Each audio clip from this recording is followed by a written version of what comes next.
20 years, because a lot of my career started right after 9/11. And so I was laying people off year after year after year in the beginning. And I honestly sat at my desk with. Oh, I lost you for just a second, Erin. Hang tight, y'all. Are we back? Oh, we're back. Go for it. So I sat in the beginning of my career with a box under my desk, always afraid it was going to be me that would be laid off. And then the day that it came, I wasn't expecting it. And so that felt like a total failure to me. What am I going to do? And then 6 months later, I truly landed this dream job. It wasn't that Jen was a celebrity. It was that I'd been raised in a philanthropic family that always volunteered. And I had sat in all these galas giving money away for year after year because Chicago was like that. And so I had the opportunity to make real impact with larger dollars. And it was a dream for me to have this job at a time when the world was hard and shut down. To make a difference mattered. And so I walked into the season seeing failure, defeat, my biggest fear come true. What's next? You don't know when you're going to get a job. And then the most beautiful season came out of it. And you and I talked about this. Those years working at Legacy were the hardest professionally I've ever had. I didn't want to be a CEO, and Jen's book just came out. So for those of you that haven't read it, 3 months after I got my job as COO, her marriage fell apart and I became CEO. Never wanted to be CEO, never had run a nonprofit, had to rebuild a business and a staff and all of the things. But I needed that season to get to today. And so being in the hardest time of my life prepared me for what is today is the best season I've ever been in. So. Oh, I love that. I mean, to be hurdled into a CEO role when you had no desire or plans to do it, that is not for the faint of heart. And you really have to hunker down and focus and be capable of making some very hard decisions. And this was a company you didn't create. You had to really start from, not from scratch, but you had to be able to make some very hard decisions. Can you talk a little bit about that?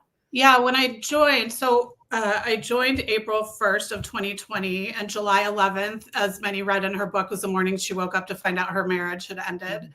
And so I had realized that day when I called what we thought was just like our donor processing, that really they were our parent company. We were just a donor advised fund under them. And so under the next couple months, hold on. Just explain what those two concepts are, because not everybody is familiar. Yeah. So donor advised fund really is just a fund that any of us could create. Even GoFundMe has them right now, and you can just put money into it. And that's a tax deductible donation right there. And then it can be given to nonprofits after that. That's different than having your own 501c3. So I thought I was COO of a standalone nonprofit, when really, if you look at an org chart, we were like a team under this great organization that was processing and giving grants from like hundreds of nonprofits. Wow. And so we decided over the next 12 months to split, and Jen and I did build our own 501c3. We kept the name, we did a rebrand, but we built our own organization so that we could have some more control over things and do bigger things with it. And so that was more learning and a great experience too. But again, things that I never had anticipated or signed up to do. And so it was a lot of transition. But I found things in myself I never knew I had. I didn't know I had the ability to sell or do donor development or dream big or grow a company. Like it was an incredible time. That's amazing. So I might know the answer to this, but maybe I don't. Who believed in you before you believed in you? Yes, it was a manager that I had at William Blair. His name was Mike. Mike's now the CFO of William Blair, but when he was leaving to move from investment banking to finance, he took me to lunch one day and said, I think that you should be a COO one day. I think you have it in you.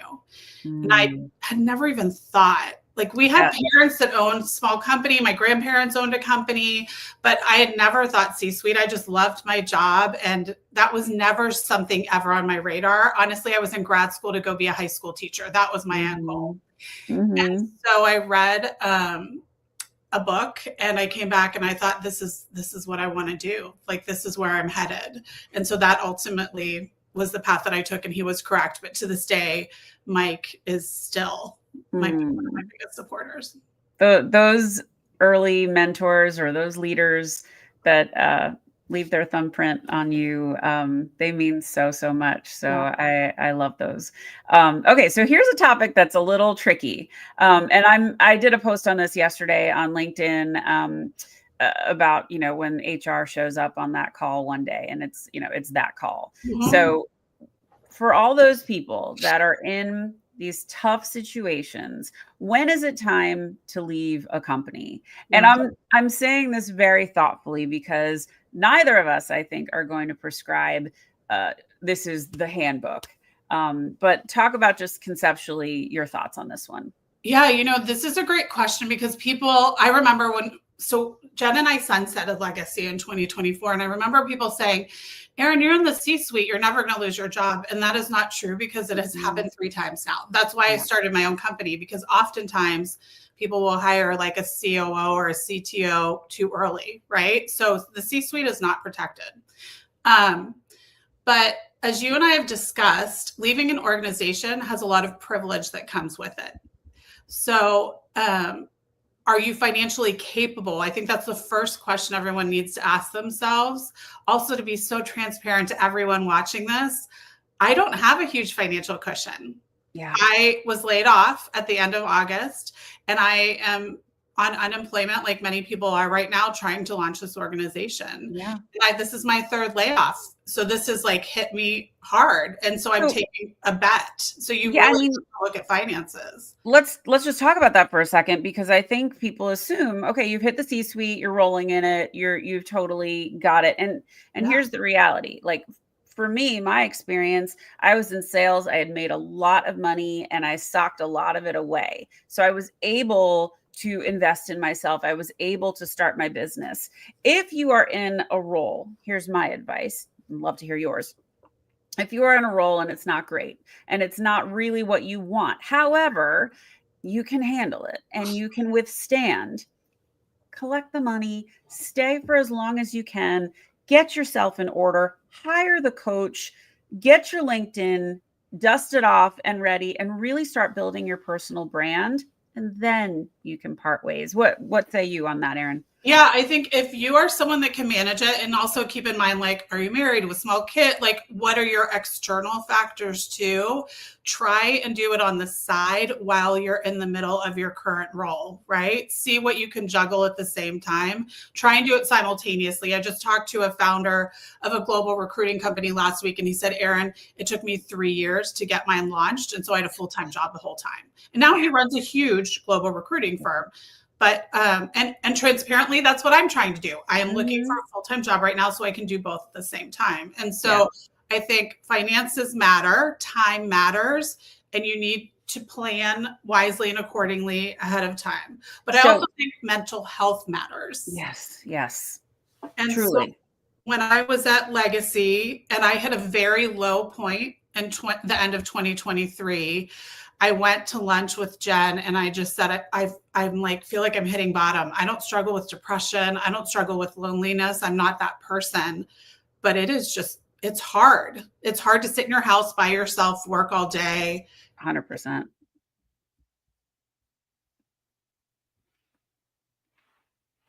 Oh, you're stuck again, Erin. There she is. One of the consultants said, Erin, I think you waited too long. You should have left earlier. But I couldn't find a new job. Yeah. So start looking before you hit that point and make sure you take care of your mental health. Yeah, I also think there is a lot of room for folks to figure out their side hustle. And the side hustle, don't minimize the side hustle. I mean, when I was coming up, we weren't allowed to do that. That we had clauses in our contracts that said no moonlighting. And now that's not the case anymore. Most people have a side hustle. So figure out what you're really good at. If you're good at content creation, if you're good at creating video, if you're good at writing, ghostwriting, if you're good at, Canva. Oh my God, there's so many people that suck at these things that need that help. You can get paid to do this stuff and sock away a little bit of money as you're trying to figure out your next thing. So sound advice, I hope that folks can heed. So go ahead. One more thing that I didn't learn about until August, which if I had, I would have started doing this 6 months ago, is guys, you can apply for small business grants and female startup grants or BIPOC founded grants or LGBTQ or whatever identity you have. You can apply for these new business grants before you start your company so that there's cushion there to start it. And that was a delayed lesson I wish I had learned earlier. So if you are considering starting something, start now looking for those grants online. Really smart. Okay, so let's talk a little bit about the concept of sponsorship versus mentorship, because I don't know that people really know the difference. So what do you think about that? Yeah, I honestly had just heard this term sponsorship at a conference last year for the first time. So I've been blessed with incredible mentors my entire career.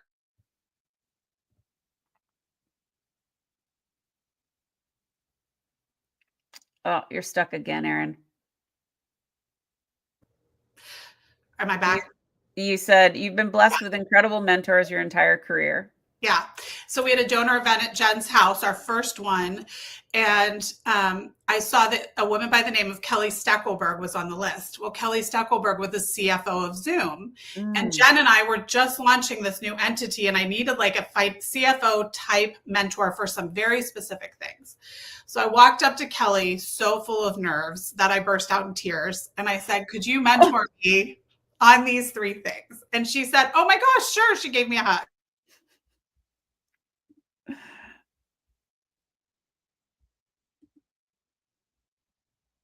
I lost you again. Are we back? Yep. You said she gave you a hug.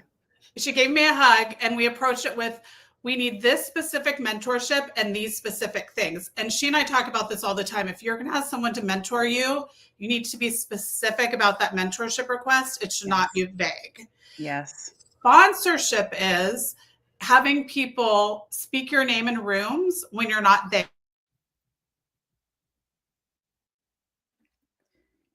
Yeah, we're stuck again. I love this concept of sponsorship, and I think that you always want those people.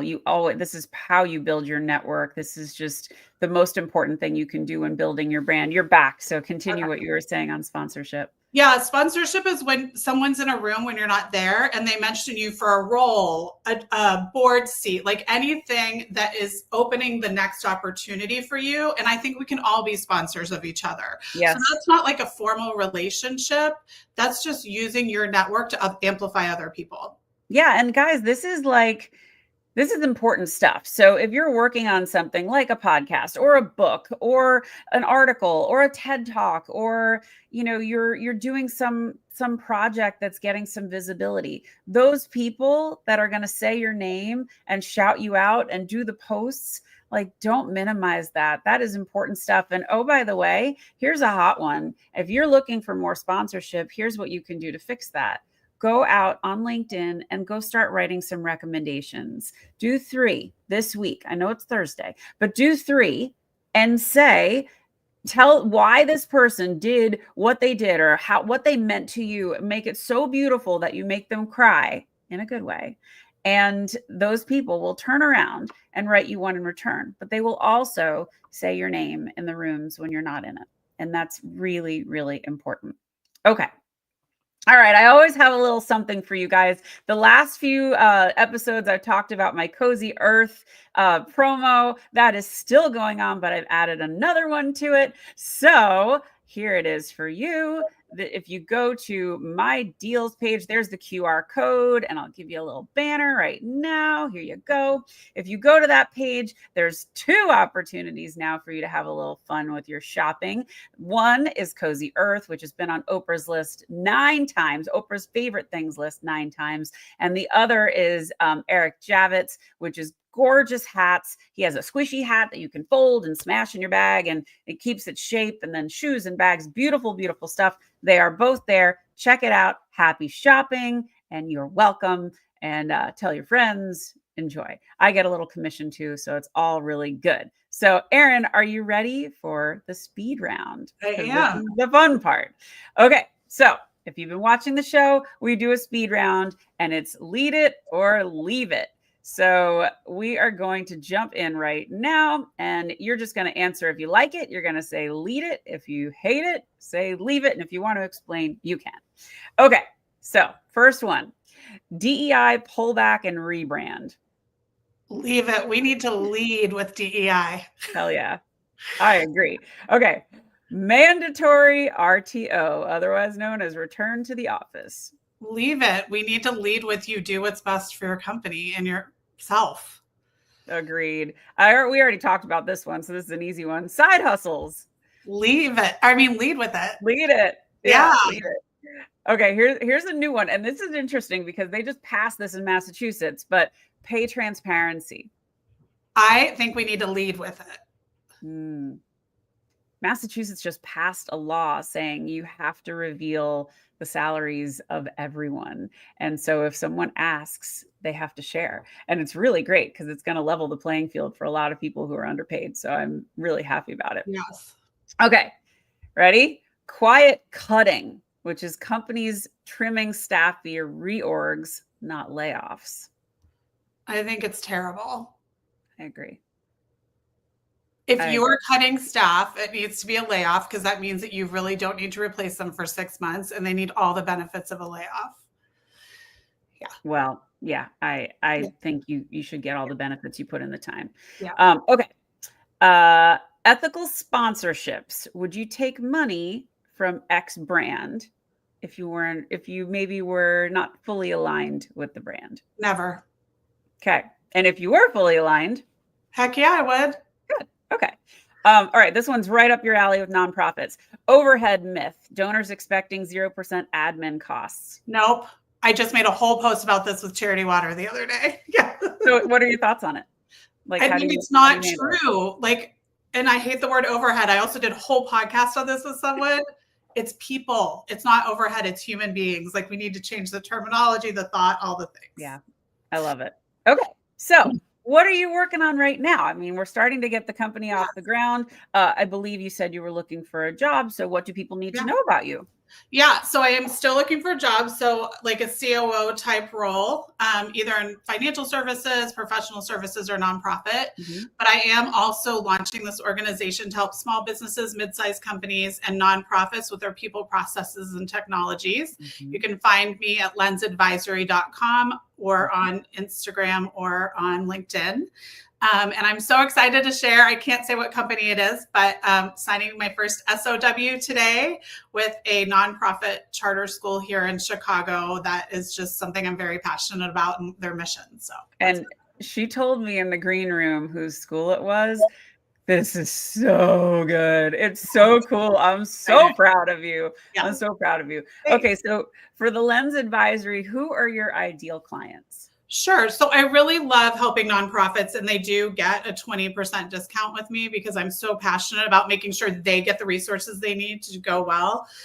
So people that have a strong mission that are aligned with me. I have a strong DEI policy on my website that really put people first, that just need help making sure that their people, processes, and technology are aligned, because if those are not in alignment, their strategic plan will not work.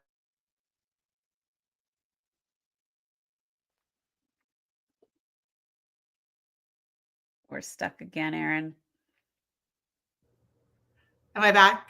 Yep, you're back. Okay. You said their strategic plan will not work if their strategic.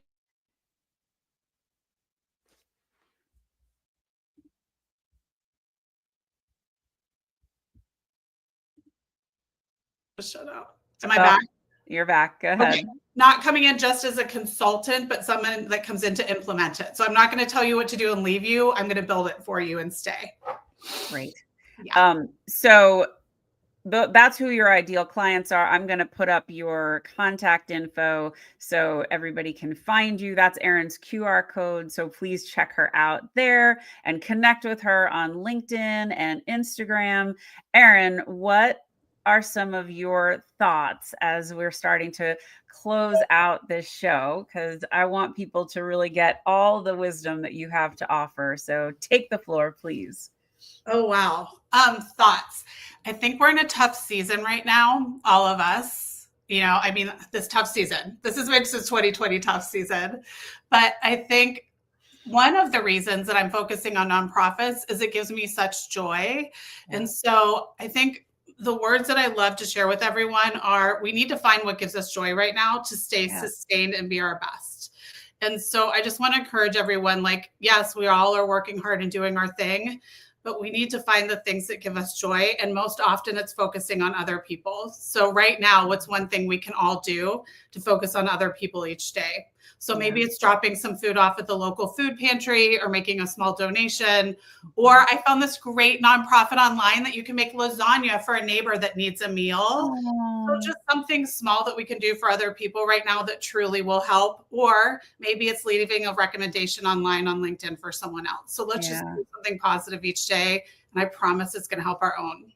That's something I talk about a lot. And if you're feeling depressed, if you're feeling despondent, if you're feeling like the world is just an awful lot, and it really can be, the best thing you could do is to go do something for someone else. Yeah. It will really make such a big difference in how you feel.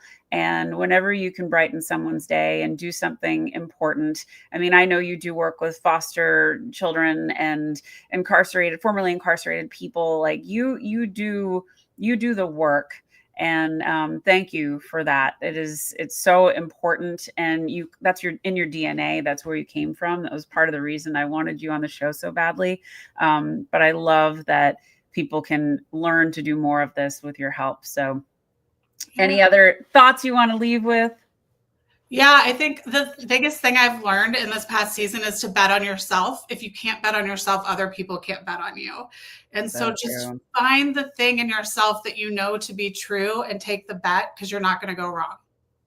That is wise words. Guys, we talk about this all the time with, facts. That your accomplishments are facts. They're not feelings. It's okay for you to talk about facts. And if you've done something great, it's not braggadocious to talk about it. So don't be shy. Talk about it. Tell people what you've done, because if they don't know and you're not going to tell them, they might never know. So this is how you build your brand. This is how you get exposed to things. It is never too late to start doing that, and build your brag book, everybody. If you don't know what that is, that's just a list of all your accomplishments over time. And when you look at it and you say, my gosh, I've done all these things, it's going to make you feel really good about yourself. So go do that. Go lead with heart. Thank you for watching the Leadership Lounge. And next week, we've got Melissa Carson. I can't wait. Erin, it's been an absolute dream having you on the show. Thank you for your wisdom. And I'm so grateful for everybody tuning in. And just with that, I'm going to close out the show. So thanks, everybody. Have a great day. Thanks, Lindsay.